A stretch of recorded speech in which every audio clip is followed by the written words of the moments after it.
Hey everybody, let me talk for a minute about memoirs. I want to write one, so I thought I'd read a few just to get the gist of how they're put together. Today, I'm going to talk about 3. First up, Lab Girl by Jahren.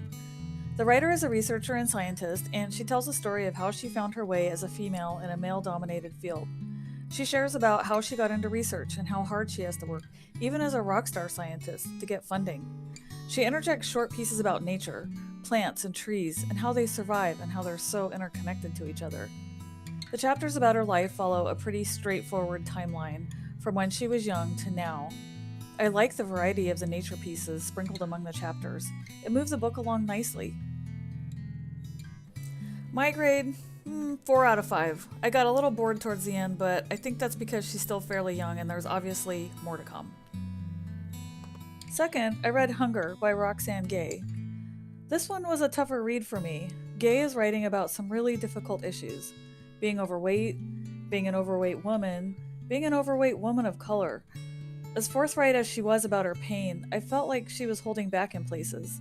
A lot of the narrative is at a really high level, or set in retrospect. I wanted scenes. I wanted to feel like I was there.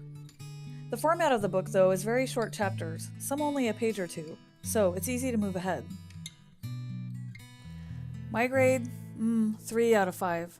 I heard her pain, but I wanted to feel it. Lastly, I read Experience by Martin Amis. Martin Amis has been one of my favorite writers for a while. Yes, he's an older white English male, and yes, many of his books feature privileged white assholes, and his female characters in particular can be sorely lacking. What I can't forsake is the writing. The way he writes makes me as a writer so jealous. His words carry so much thought and meaning that you can't hurry, and you don't want to. You want to dwell. You want to experience. So, Experience is nominally about Amis's father, Kingsley Amis, a big deal in the literary world back in the day. It's also about Martin, of course, and his family, his brother and mother and dead cousin, all the family dynamics of loving each other, while also hating and resenting each other. The book also intersperses Martin's letters home from school, and you can see the development of the writer amongst the self-centered complaints about tests and girls and money. My grade? 5 out of 5. My favorite so far. So, my last comment. Each of these books, despite their different formats, has a prologue. Essentially, a first chapter devoted to why I wrote this book. Why did they do this? Why? Aren't I reading the book to find out why y'all wrote this book?